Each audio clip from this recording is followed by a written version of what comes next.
Welcome to the Growing the Future podcast, where we talk to folks who like to innovate, collaborate, and transform the agricultural industry. I'm your host, Dan Eberhardt. Thanks so much for joining us for Season 7, Episode 18. In today's episode, we're diving into the world of ag tech, venture capital, and the explosive growth of prairie entrepreneurship. We're going to explore how strategic investment, community building, and bold leadership are accelerating innovation in agriculture. So if you're curious about how early stage companies actually get funded, or if you're looking for some inspiration from the people that are shaping Western Canada's startup ecosystem, this conversation has something for you.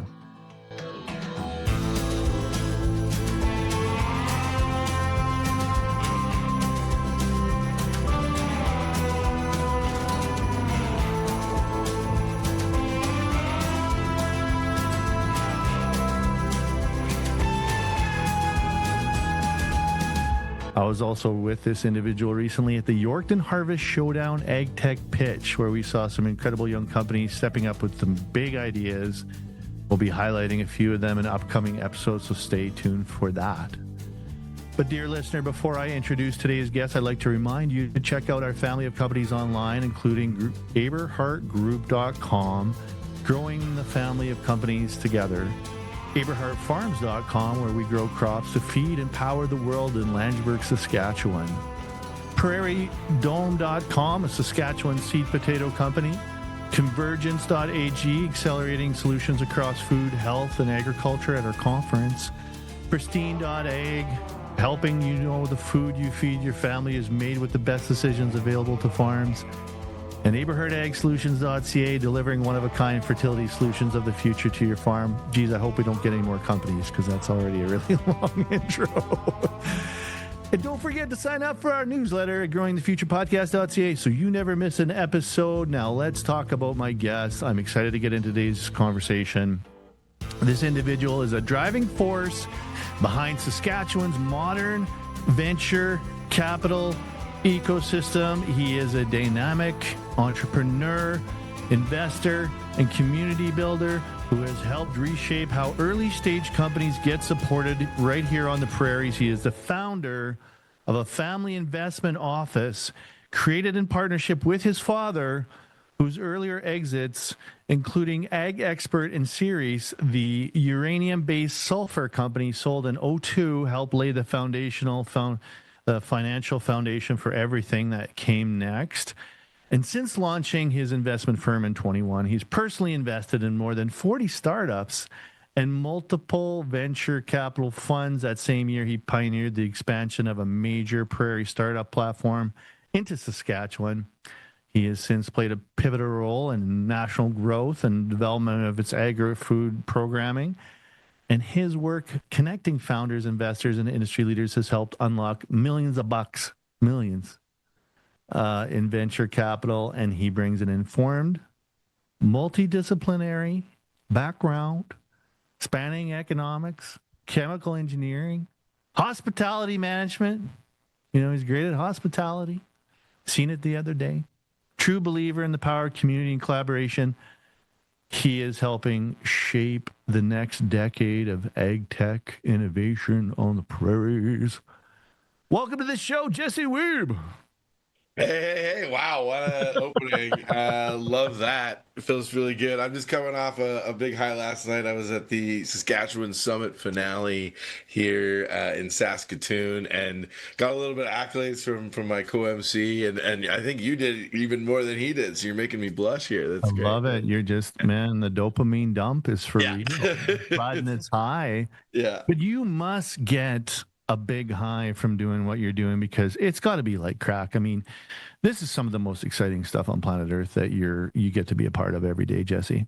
Yeah, absolutely. You know, people ask me all the time, you know, how do you keep the energy up? How are you always so energized when you're up on stage? I'm like, it's the people around, right? You are who you surround yourself with. And you're surrounding yourself with the most ambitious, tenacious, resilient group of people that are out there trying to change the world with innovative technologies you're gonna get the contagion, right? You're gonna get the bug, and it's gonna make you want to do more and shape the world. And I heard from a founder recently that just made the top 5 of the Agri-Food Summit. We can maybe talk about that later, but she said to me, when she found this startup, she's like, I finally feel like I'm doing what I'm supposed to be doing, and that's exactly how I feel too.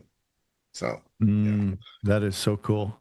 yeah. Not everybody gets that, brother. So you are in the sweet spot of life, and there's nothing like waking up with purpose. So tell me how this all got started, and you've alluded to it often. I'm sure you're proud of, the work that your father's done. And hey, it's always allowed us to do what we do, the work that our fathers did. But there's a story here. Let's hear that story, Jesse.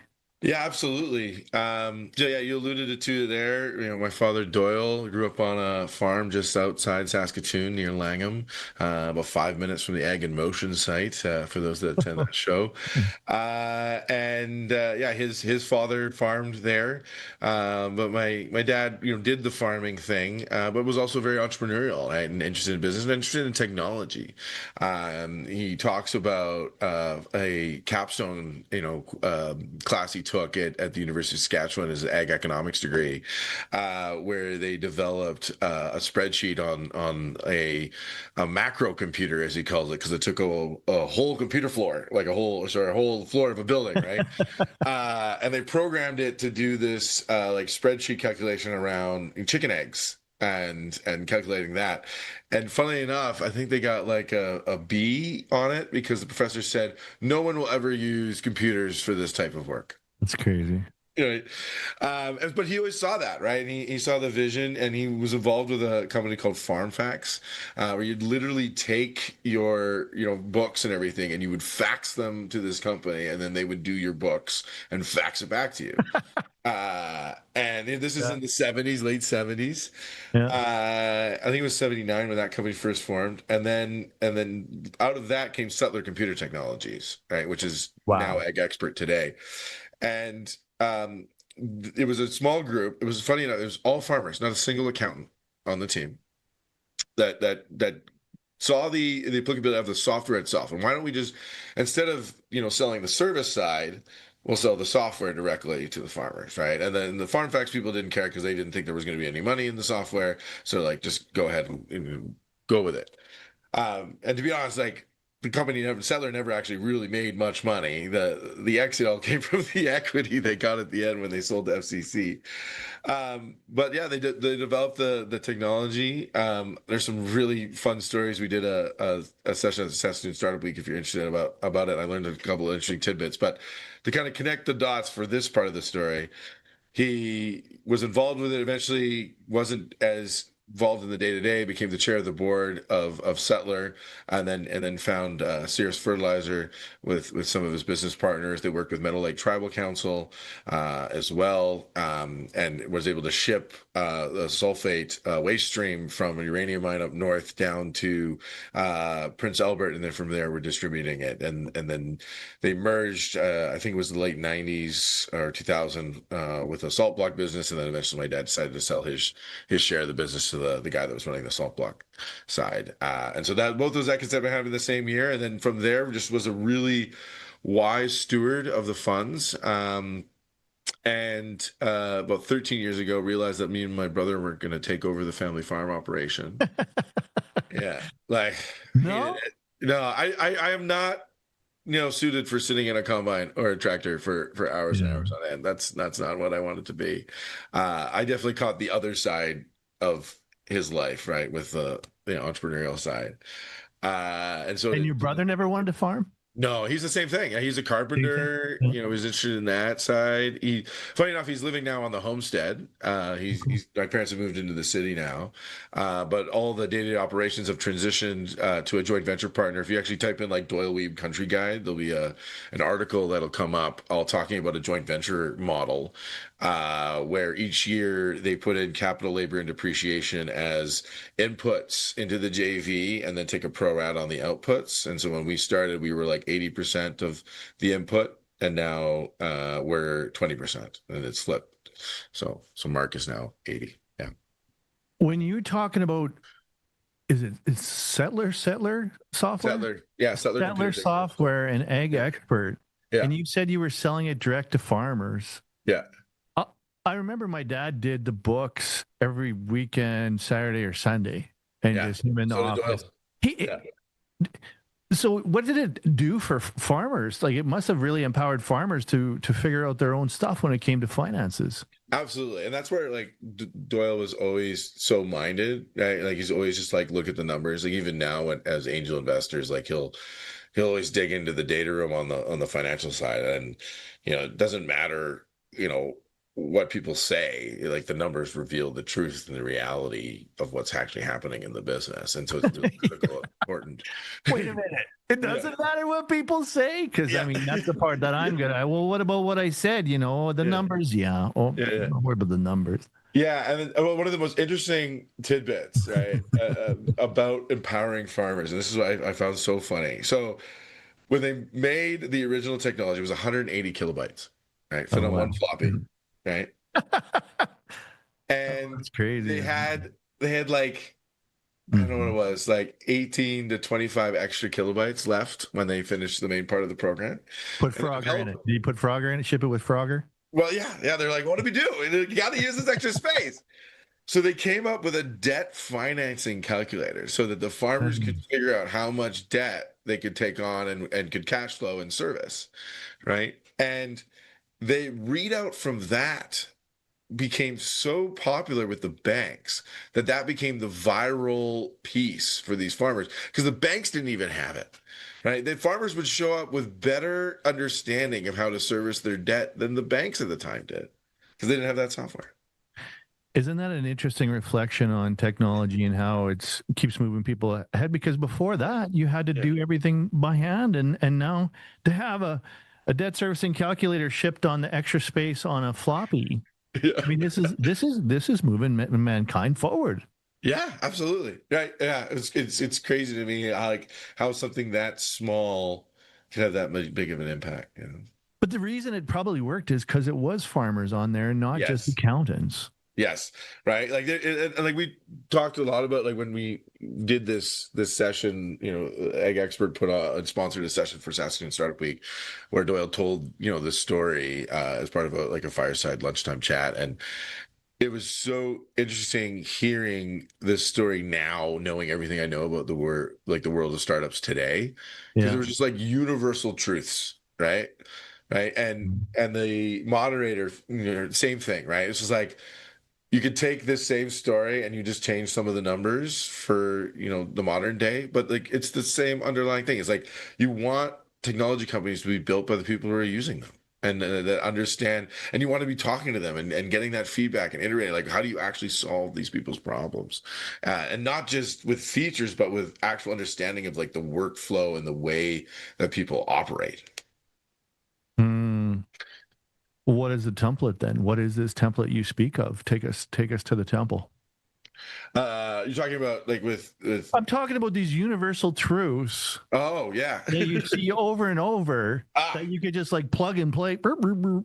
yeah, well, yeah, getting those people involved really, really early, right? Like you ideally as the founders, like we experienced this firsthand at the Harvest Showdown, right? Like one of the founders that pitched, she was solving her own problem, right? Mhm. And that was what made her so compelling, and that happens over and over again, as you look at the companies that are more successful, they're the ones that are co-developing. One of our top 5 companies in the Agri-Food Summit now is Picata Systems, right? A number of people or Picata Systems, a number of people know they're out of New Brunswick. And it's a group of engineers coming out of university where one of them comes from a long background of potato farmers, and they identified that there's a solution with hyperspectral cameras to um, get a full nutrient readout of plant tissue. And they've taken that technology now to multiple crops, but it's the people who are building it are one technical, right? So they understand. That was the other piece too. Is you need a technical person around the table too. So that'd be the other truth. Is like you do need somebody who like actually knows how to do things, right? So they had farmers, but the one other person they had was this developer out of Moose Jaw. Also, funnily enough, back to the professor for the university, similar sort of mindset, but almost on the flip side, where he was like, yeah, that's too simple for computers. Computers are meant to do so much more than just be accounting and books. But fine, I'll do it. And he actually made out like a bandit on the sale because he owned like 40% of it at exit. Oh, wow. Yeah, Nice. because he had, Bingo. but having, obviously you need someone like that, and then you need the people. But coming back to university, like the tenacity and the resilience that you need to have, right? And then just keep going. Like the Settler, one of the reasons it ended up getting bought by FCC because it was one of the only ones left after like a number of folks tried this. Like it's not like there's a big moat around building, a fancy spreadsheet, basically. So it was relatively easy for people in like, the 90s to come up with some of these, but they didn't have, as much deep understanding of their customers. They, didn't ruthlessly iterate the same way that Settler was by learning from the people. That's another universal truth of startups. Like you just have to like constantly listen to what people are saying and what their needs are, right? Like the debt servicing tool at the initial was exactly that. It's like, hey, like what are the other needs beyond just like accounting that you would use for this in order to add more features? And you're going to keep adding more and more features. And that's what AgExpert is still doing today, right? They're continuing to try to, be better serve their customers. And yeah, and then just like the, founders having to like, put payroll on credit cards and stuff like that, just like doing whatever it takes to Yeah. get there, right? That's a universal truth of startups. Yeah. Like it's yeah. When did you know you were going to be a startup guy when you grew up? I didn't. That was kind of I wandered in the dark for, like you mentioned at the beginning, I've done all these things because I flirted with different professions. I No, you? Yeah. I one thing I thought I'd be a chemical engineer. Like I was good at math and science in high school, so let's go do that. Went to Waterloo for a few years. Realized I wasn't gonna do that. Dropped out. Was like, I really like cooking. Maybe I'll be a chef. Did that for a couple of years, and then ended up moving over to England and did a 1 month stint in one of Gordon Ramsay's restaurants, and I hated it so much I gave it all up. Wow. Wow. But also, it That's was more of a crazy. realization that, just to kind of go on a slight tangent, for anybody that's listening, that's like thinking, okay, what do I want to be when I grow up and how do I figure out that thing? One of the reasons that I think it is critical for people to flirt with different professions is it's so much more than just the day-to-day of the job. It's the lifestyle, right? Like the reason I didn't like wanting to be a chef is because I didn't want to work those hours. I didn't want to like not be able to, be around friends and family, to always be working on the best nights of the week where people want to go out and do things. Like that wasn't the life I wanted to live, right? And that's similar with the farming. It's like I didn't want to live that life either. Like that schedule to my day and like where you have to be and all that. It's more than just like the job description. It's everything else around it, and you can't feel that and whether or not you like it unless you try it.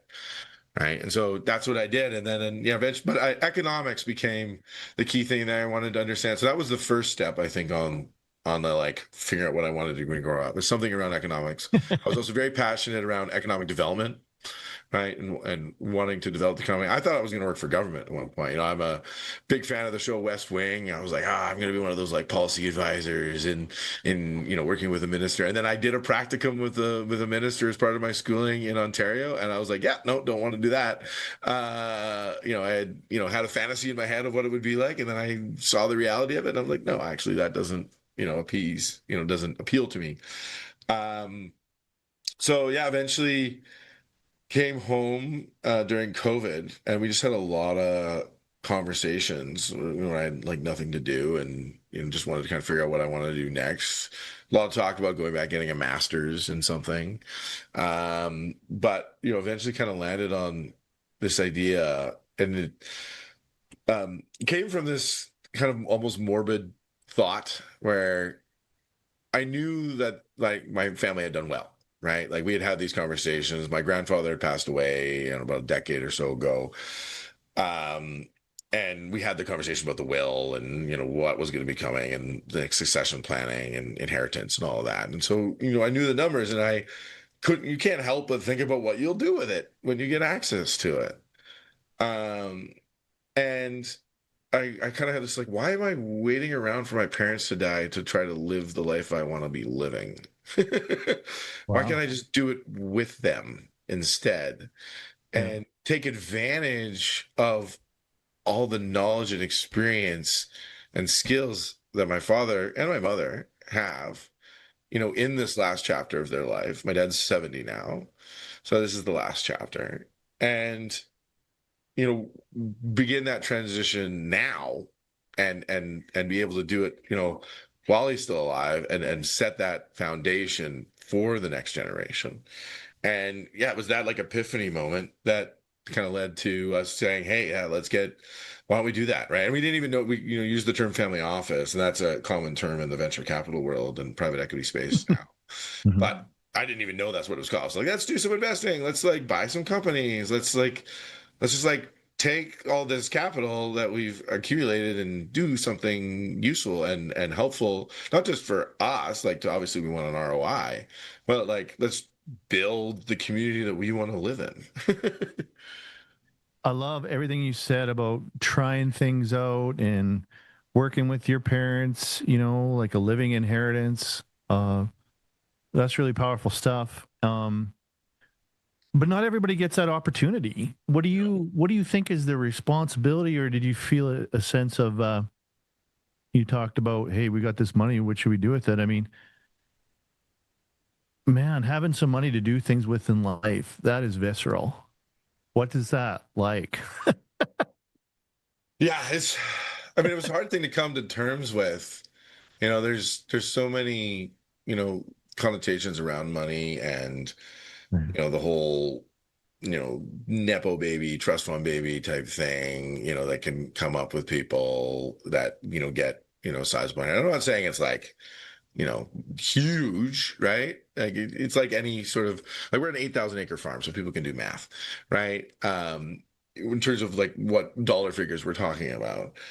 But that's the kind of thing that we're, when you're getting into that space and you have to start to think about, right, as the next generation. You also hear, stories of, the first generation builds it, the second generation or, kind of holds it, and the third generation squanders it, right? And not wanting to do that, not create that. And actually, big kudos. We had this conversation, my father and I, and kudos to him, that he wanted us to have the kind of blue collar mentality around money, right, and an understanding of it. And I, had like I lived very much, I lived in London for 2 years, and I was scraping the bottom of the barrel. Like, thankfully, I knew I had a safety net with my family, but there were weeks where I was like, "Can I borrow $20 because I get paid in 3 hours, and then I'll pay you back?" Like because I Yeah. was like, can't take the money from the parents, got to do it on my own. And that was the other thing too, is like getting over that mentality. And it was just like, what? That's stupid. Like, no one in history has ever built anything on their own, ever. Right. And so why are we all selling each other this false reality that you like that you have to do it, right? And I think it's especially for men, right? And men feel that a lot, where it's with their like I don't want to just take it from my dad, and everyone's gonna talk shit about me if I take it from my dad, and Yeah. don't actually build it on my own, Yeah. right? And to me, it's like when people talk shit about you if you take it from your dad and you do, buy a Ferrari with it, and you're an asshole going to the club every night and buying bottles like that, like that's the type of thing people look at and they're like, that guy sucks. But if you're taking it and you're investing in the community and you're trying to make the world better, everyone gets on board real quick. Oh man, that's cool. Yeah. So once you realize, hey, we can do something great with this money with your parents, what did it look like getting it off the ground? Yeah, so it was just like first thing was we threw a couple of just key ideas or areas that we were interested in exploring. So we had that mental list, right? And this was really helpful because we went down rabbit holes on, one thing on the list that actually then popped up something that was on a different part of the list. And that's directly what actually happened with Startup TNT. We had Doyle and I were like maybe we'll start our own companies, like something else. We're interested in doing some entrepreneurial pursuits. And I had this one idea. It was kind of an HR tech thing, human resources stuff. And I went to a couple of my mentors from school and stuff and asked them about it. And through that, I ended up reconnecting. I had done so Startup TNT is a not-for-profit, and a previous not-for-profit that was kind of trying to do something similar. It was called Leaders X, and I had worked with them back in Toronto. Um, and I guess to your point earlier, like that was kind of where I caught a little bit of the startup bug because we were building something from scratch. It wasn't, a private company startup, but it was, building a not-for-profit. And I connected with this guy, David Jansen, out of Edmonton, who's fractional CEO, chief operating officer. He travels all over the world. He's very, very smart. And so he was like, if anybody's going to give you, understanding how this works, David will. So jumped on a call with him, and right at the beginning of the introductions, he mentions, oh yeah, catching up. And he's like, oh, I'm doing this thing. It's called Startup TNT. It's like teaching people how to do angel investing. And I really stopped. I went, whoa, because angel investing was the top of the list of all the things, right? Starting our own company was a little further down the list. I said, stop. Like, I don't even want to talk about anything else in this meeting now. What's that? Tell me about that. And why? I mean, angel investing is putting two of the best words together in the human language, right? It's right next to the Holy Spirit, and money. And I love Dragon's Den. I always loved Dragon's Den, Shark Tank, right? I can't watch them anymore because like it's too much of a false reality, too much of a show. But I loved watching them before. Yeah, I love them so much. Yeah, and so like it was like, oh, like that. That to me was also another one of those like aha moments where it was like this was what I was always meant to be doing, and it was working in this space because like there's all these signals going back, but you don't see them until you look the other way.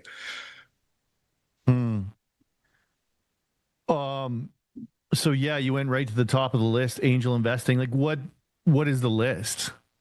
Yeah, so yeah, it was angel investing, buying our own companies. We or running our own companies. Yeah. We ended up effectively starting 3. I mean, with the family office called We Grow Capital, and then consulting. But I got so busy that I haven't done a lot of selling my time for money. But so that's the family office arm, and then we manage. It went through a couple of iterations. At first, it was doing artist and like visual artist and musician management. My brother's also a hip hop artist. That was the other reason he didn't want to take out. What artist? Hip hop. He does rap. Hip hop. Yeah. Come on. Yeah, he was formerly under Just Dave the One, and he just released a new Boylan, Boilan. And then my mom is also a musician, but a visual artist. And then they started a music festival at our farm during COVID called Art in the Garden Festival. And so we started through that, and we met some artists, musicians, and we started managing them. But then my now fiance came on board with the operations, and she's a little more focused on like events and was doing a lot of events for artists and musicians. And then we realized actually like we just want to be an event management company. So that's not what it is. We manage events. And so we do our festival, but then we also did like international women's tennis tournament with the local tennis club in Saskatoon, and a number of other events in the community. So that's business 2, and the business 3 is called Float Love. Sensory deprivation tanks. Nice. Been in those? Yeah. I have not been in one. I want to. Yeah. No. I will. Arizona, I almost. Your first one's on me. Come on. Yeah. I'm in Saskatoon next week. Yeah, done. I want my sensory. I want to get deprived of my senses. So here's the full circle on this. So that epiphany moment I talked about earlier, about living inheritance and all that. Yeah, I had it in one of the tanks at this place, dude. And so then my sister-in-law, she had worked there previously, and unfortunately, due to COVID, COVID is what kind of caused it. But right before COVID, they opened up the state-of-the-art Regina location. So like, all the bells and whistles, pretty expensive, a lot of debt, and it was late 2019, right, when they opened it up. So they got hammered by COVID, and also the fact that they didn't have an owner-operator in Regina. So like, you just get different types of like results when you don't have an owner operator mentality, like on the day to day at a business. And yeah, so yeah, they ended up having to go bankrupt. But because my sister-in-law had worked there previously, we had the inside track, and she was like, "Well, you guys are like, doing this investing and stuff. Is there anything you can do here? Like, this is the only like business of this kind in Saskatoon. We looked at the numbers for Saskatoon. It had been operating for more than 10 years. It makes money, and it didn't seem like it was that hard. She had all the experience, and then we convinced the previous owner, even though they had gone bankrupt, they were willing to stick around for a year and help us transition effectively. So actually, we ended up buying it for like 15 cents on the dollar because we bought it from the bank and everything, and didn't have to buy it like directly from the previous owners. So yeah, we got those three. So that was number two. Yeah, we're going all the way back. So I was one, angel investing, that starting our own businesses, trading some public equities. We stopped doing that one real quick. And then the other one was like own means of production. And so maybe that's it's kind of on the shelf that I'd like to get back to. But it was the idea of like people are still going to need to make stuff in the future. I was talking to it was a friend in Toronto that was doing this, like making like a 3D printing place, right? Like where people have to come to you to make all the things, like fabrication and all of that. Like if you can it's like owning the blacksmith in town, it's like that place will always keep making money. It's always going to be busy. That's mind blowing. Yeah. That's mind blowing. That's a lot of fun stuff you just ran through there, brother. Yeah. You can unpack a lot about all that, but in the interest of keeping it tight here for the top of the hour, I'm wondering, 40 companies, what is your batting average? Well, yeah. So, I mean, it's hard to tell, right? We're only in, we're in year 4 since doing the first ones, but I think the bulk of them really started in 2022. And some of which is just paper returns at the moment. So, you don't know. We've lost 1, 2, maybe now. I don't know, one's teetering on the edge. What do you mean? Yeah, but we've gotten one back, and one should be coming back here soon. For some, we got one that was like a 20% IRR in 2 years. Yeah. So I mean, not great. Like we're going for the 10x plus in 7 to 10 years. Yeah. Because there's a formula there, right? Like when I talked to Tallgrass, and so it's like the 80-20 rule times like 1,000. Yeah, well, one thing that's nice about like us in angel investing versus venture capital is like the math's a little different. Like we don't have to do this hard power law as much. Like you're okay with more base hits. You can play money ball a little bit, and there are opportunities. There's a new mentality. There's a that's coming around. It's being the message in Canada is being spread by Bryce Jashuk. He built Wind Mobile, sold to Shaw, and now runs Global Life Capital. They invest in a lot of VC funds, and he's got this concept called Mighty Middle. The idea of like when we talk about two sort of extremes in venture capital, you've got like lifestyle businesses. There's like kind of what my dad did with like Sirius. It's like, yeah, you'll make good money at it. You'll have a good lifestyle, but it's not going to be like investable where you're going to see huge equity increase over time. And then you have like VC where it's like rocket ship growth and it's going to go like 100x plus, or it's going to go to zero. Right. And then, but it's a curve, right? And there's in the middle area, there are companies where, you can buy in for 10% at $5 million, 500 at 5 million, 10%, and then sell it at 25 in 4 years. And that's a great return. Right. And actually better return than most VC funds would ever see. Like hardly any VCs see a return over 3x when you look at some of the market averages out there. Right. So yeah, and then we get all, dividends, like angel investor, you just can invest in companies that, actually kick out cash. I'm wondering how wonderful it must feel to support people whose whole identity is invested in what they are doing. I mean, you see these people pitch, and it's just like, yeah, they're in love with the baby. Yeah, absolutely, right? They're super, super passionate, about the problem, to a fault. The funniest ones to me, right, and these are the fun ones to give feedback to. are like the technical founders who are like so excited about the possibility of this technology and like what it Yeah. could do and like all the different applications, right? And you're just like, okay, buddy, I gotta help you. You gotta focus in here. It's like businesses have one customer. You cannot sell to everybody. You can't like there's too much you have to figure out. So you gotta, but you love to see that passion, right? And then yeah, it's just contagious. It makes you want to do more. My fiance reminded me last night of the first time I did a summit finale here in Saskatoon back in 2021. And I came home after it, and I was super amped and excited. We had announced we had 5 deals for the first time ever. TNT did 5, all top 5 got a deal, right? The winner automatically gets a deal, and then you Nice. can do additional deals in the other companies. And it was my first one there, and I was just getting off the ground and wanting to prove metrics and traction, excited about that. So I was amped on that side, but then I also saw that I remember looking in the eyes of the founders who were in the room that didn't win, right? And I was trying to get some more money into the deals, but I could only get so much into them. And I was like, you look at them and what they're trying to build and what they're trying to solve, and you vetted the opportunity that they see and you see it too.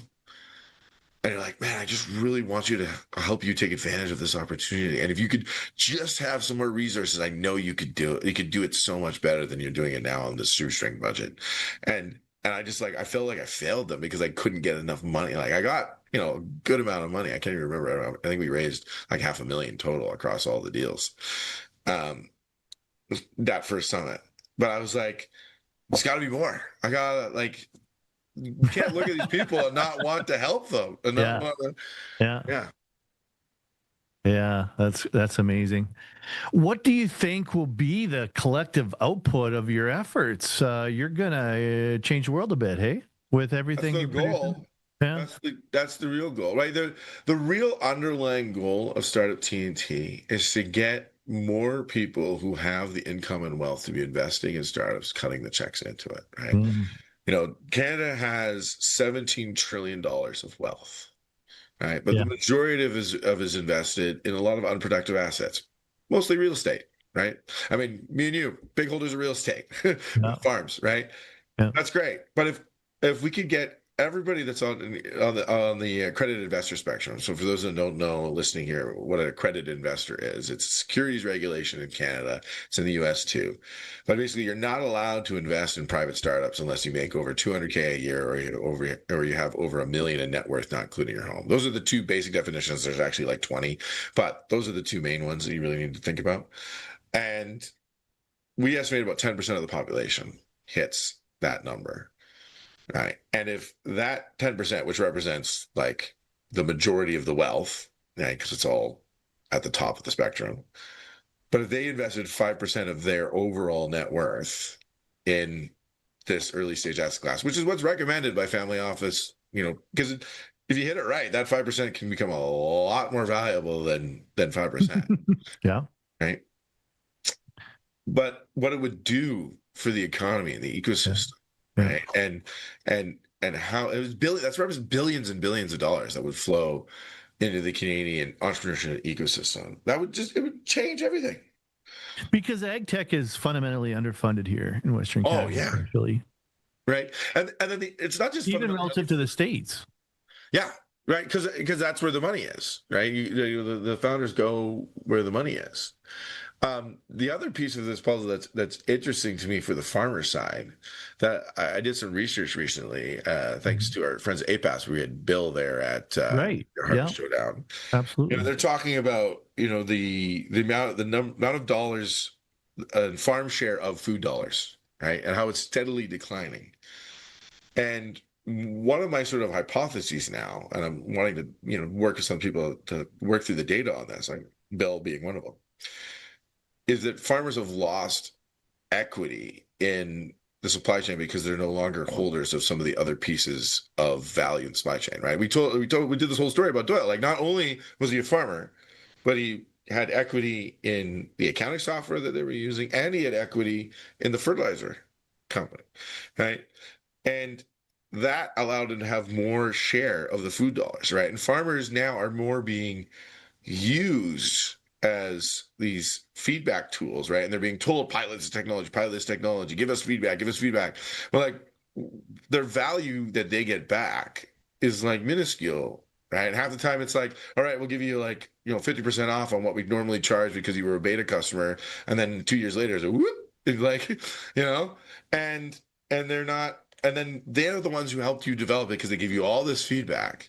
But when the company actually does well, that they don't get anything in return, right? And so we need to get the farmers equity back in the innovation value chain. The other thing is, I would argue that we got to help people in agriculture have a bigger purpose too. And if you have wealth, Yes. and you kind of ring that bell at some point, I think, and you realize, okay, like, yeah, I've done good, but like, now what? And I would argue giving back or being involved or having a bigger purpose or helping others or some new challenges. I mean, and obviously it's very specific, but you can produce a crop over, year after year after year after year. And that's a fantastic challenge. But at some point, I mean, there's a lot of people too that, and it's not everybody's jam, but I just wonder a little bit about how farmers, even from a mental health perspective, I mean, the numbers are crazy for men and mental health and suicide and all that. Type A individuals. Listen to yourself. Like, look at all the things that you're involved with, and farmers could take some of their wealth, and maybe time is a big ask, but there's always the winter and everything. But how do you help companies, or how do you diversify? Like, we had a founder pitching a product that they farm too, so they're creating companies out of their ecosystem. That's something. Absolutely, I 100% agree. It's that's the thing. If we could give back that 5%, right, help that next generation, and what that does for the overall, and for your own mental health. And you're right. Like, if you surround yourself with those people that are like globally ambitious and like serial optimists, because you have to be a serial optimist, founder, right? Like, you're gonna fail over and over and over and over and over again, and you have to keep saying, like, I believe that I'm gonna figure this out. And those type of people are a lot better than the ones that are like, oh, well, I don't think next year's crop's probably going to be worse than this one's. And the folks that you might hang out with that are just, continuing to suck you down that death spiral, right? I live on hopium, I have the hope of different things working out, or the hope of something new, and maybe that's false, but it kind of it keeps me going, and I want that for everybody. And it's endlessly fascinating, man. Like this Startup TNT, tell me a little bit about the structure quickly and what you guys are all doing and like what's next. Really exciting stuff. Yeah, thank you. Yeah, we're really excited. We're about to hit our 50th summit finale, but I'll get to that in a second. Startup TNT is a not-for-profit. It was started in Edmonton as Thursday Night Tradition, so that's the TNT in the name, right? It was just a group of people there that wanted to come together, talk about the problems of the community, and try to do something better and try to support startups. But they didn't really have the model for it. That first piece was started by Zach Storms on his 35th birthday. Convinced his wife to let him do it for a year, every Thursday night. She would get every other night of the week, but he would get every Thursday night for a year. And now it's turned into this huge thing. But he found his co-founder, Tim Lin. He came there, and Tim had built a startup and sold it down in Silicon Valley and came back. And him and Zach had both done some angel investing, but they didn't like the traditional models that were being used there. A lot of kicking the tires that's happening in traditional angel investing, and also just like the unit economics don't make sense, right? Like, if you're doing it on your own, you have to write 25K 50K checks because the company doesn't want to take checks smaller than that. And then we're talking about the economics, you have to write like 10 to 20 of these, like even at the angel stage, where you can have different outcomes, but still a lot are going to go to zero. And so you have to build out a diversified portfolio. And so then you're talking about, $500,000, $1 million of, pledged allocation to this asset class in order to properly invest in it, right? And not a lot of people can. That's not 5% of a lot of people's wealth. And so there's all these people that could do it, but because of the economics of it, and then also like the process is really complex. these companies don't make sense from a valuation perspective. You're like, they're making no money. How is this worth $5 million? The amount of skills you need to have to properly vet a company, like maybe like even if you were like my father, right? Like he's a CEO of a company. He knows a lot of things about a lot of parts of business, but he doesn't know everything. Right. He had people for it. Right. And so if he's going to sit and like review docs for a company, he could maybe review the financials and some of that stuff, but he can't review like the technology stack and whether or not this software is actually legitimate or not, or just vaporware. He can't, review the legal documents and all of that side and the shareholder agreements to make sure there's nothing in there that's going to screw us. So if you don't have that, you're just not going to do it, right? And so TNT found this model. It was actually used by the Seattle Angels, and there's a number of groups in Canada now that use it. But I like to think we've perfected it specifically for our purpose, which is activating and training new angel investors, right? Getting, as we talked about, like more people into the pie. There's so little current capital, and the other problem is the last decade is still sitting mostly in paper, right? Like there hasn't been a lot of IPOs. Like everything, 2020 kind of screwed everything up because that was going to be like big exit year for a lot of stuff, and then everything just got paused. And so the existing pool hasn't like refilled. It's all still in market. And so the only way that we're going to keep investing in these great innovators is to get more water into the pool. So that's what TNT is doing. So our process and how we do it is we get investors to pre-commit $5,000 each. They pay a $500 one-time fee for that stream of the program. And we run multiple streams at the same time. So this fall we had Alberta, Saskatchewan, Life Sciences, and then Agri-Food, which I'll get to in a second. But those investors put all that money in the hat, and then collectively together worked through a pool of applicants. And we know everybody in the country that working in innovation, all the smart farms, all the incubators and accelerators. Our Agri-Food program is powered by FCC, and they basically fund everything. So it's very easy for us to like shake the tree and like, honestly, you jump on down and say, hey, we've got money. A lot of people come around. I like that. Yeah. So like people are always like, how do you find the good founders? It's like, it's not that hard. They're looking for you, man. Yeah. They come running really fast. But right. It does take a little work to like try to make sure you get the good ones, right? Because they're a little bit more discerning. But again, we have the relationships, right? We're out there. And so those companies apply.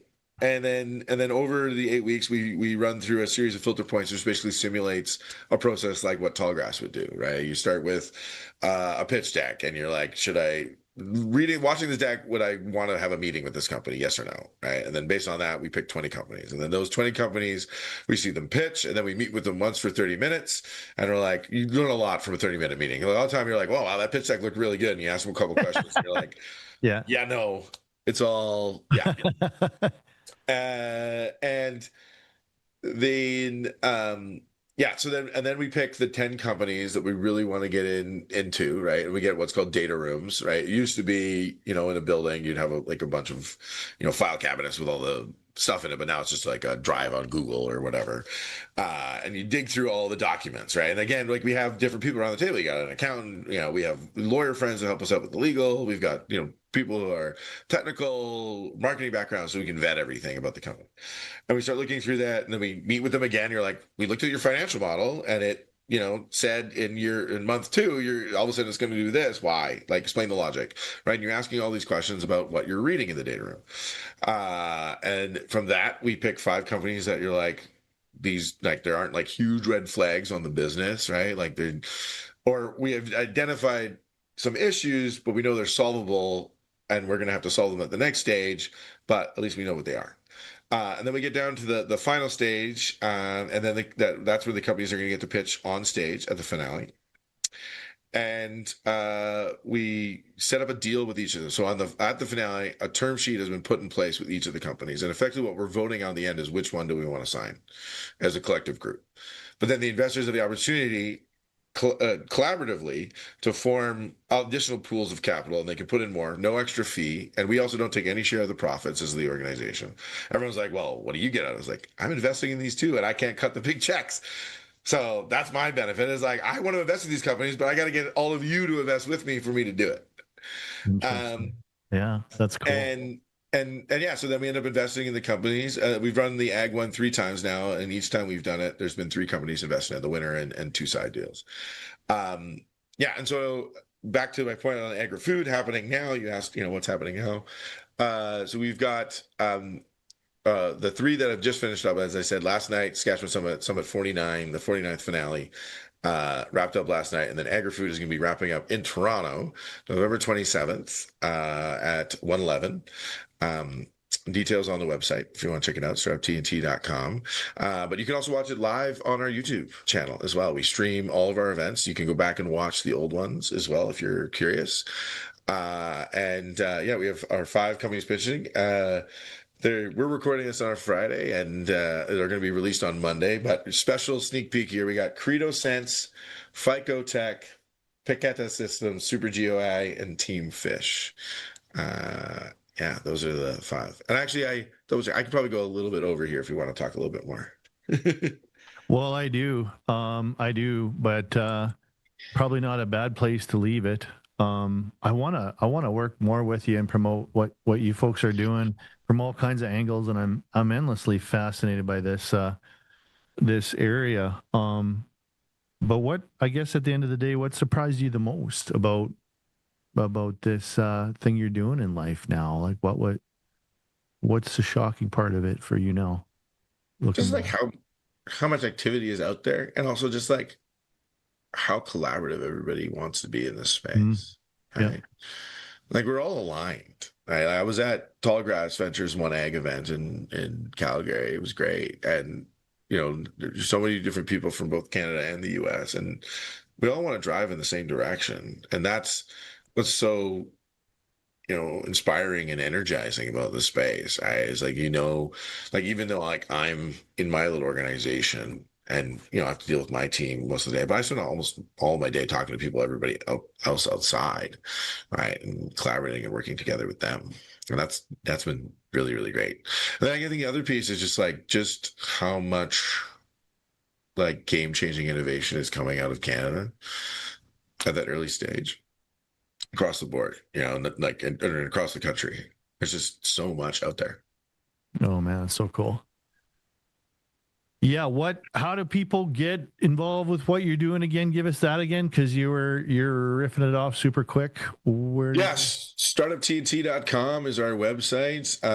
There's a form there if you're interested in learning more about different aspects, being an investor, applying as a startup, partnering with us, whatever. Feel free to reach out. You can also reach out directly to me, Jesse, Jesse, at startuptnt.com. Yeah, always happy to chat. Also on LinkedIn, Jesse Wiebe. Yeah, check out our YouTube channel, just Startup TNT on YouTube. Yeah, join us in Toronto if you can, if you're around there. I think it's gonna be a really, really great night. Celebration of Agri-Food, innovation in the country. And yeah, if you can't, watch on YouTube. It's gonna be a fun night. Starts at the pitches will start at 6 p.m. Eastern. So yeah, 5 p.m. here, I think. Have fun, make friends, Yeah, build companies. 19 million plus raised for local Canadian startups. That's going to cross 20 here. Yeah, I was going to some update. 120 companies invested. It'll be over that. Yeah, pretty soon. Probably getting close to 130. 2,600 checks. Yeah, that's the crazy part. Over 500 individual investors. People are like when I talk to our VC friends like Tallgrass, they're like, that's a goddamn nightmare. But shout out Jonah, our operations lead. He is a maestro of organization and just making sure everything is organized and getting filed on time, and tax slips are getting out to everybody, and tax credit applications are getting dealt with for all our investors and all that. It's been so great to have him on our team. Honestly, you can't do it without the ops people, can you, Dan? No, it makes everything happen, man. And I love it. Angel investing, good, clean, fun. Check out startuptnt.com. Thanks for coming on, Jesse. We talked about this forever, and then I saw you over pierogies at the Yorkton Harvest Showdown, and I'm gonna publish the pitches and some of the interviews around that. It was really cool to be involved. to hear people's pitch and to be a judge, and pretty inspiring stuff. So it was awesome. Yeah. Thanks, Jesse. Proud of you, man. Keep up the Thank good you so work. much. You're doing good stuff in the world. Well, I'd love to come back on after the finale and we can talk about the Yeah, you should. companies we saw and keep the conversation going. I think there's some really interesting stuff happening in 2026 and yeah, absolutely. There's so much activity in this space right now. So much talk about food security and value add in Canada, and now's the time, right? That's why I'm super excited. I'm super jazzed. Well, and I just wanted to give a shout out to Lyndon Litsitsa and Yes. Cornerstone that's now connects us, because they connected me to this opportunity. Even though my mom and dad now live in Yorkton, I'd never been to this Harvest Showdown, and I think this was the first ever ag tech pitch. And their bank, their organization, their credit union is investing in this kind of thing. I think it's great, and we've had these sessions where we have founders on Dragon's Den style online. In fact, Andrew from Chariot Command is going to be on the next session of What Farmers Want. So that's been really fun. And it's great to hear farmers' feedback. Part of the philosophy is always ask the check writer, which you talked about at the beginning of the podcast. So I think all this stuff, I mean, I just love this stuff. I'm a nerd for it. I think it's making the world better. And I use everything I can to get my hands on to use as tools. And mankind's just getting better. Amen.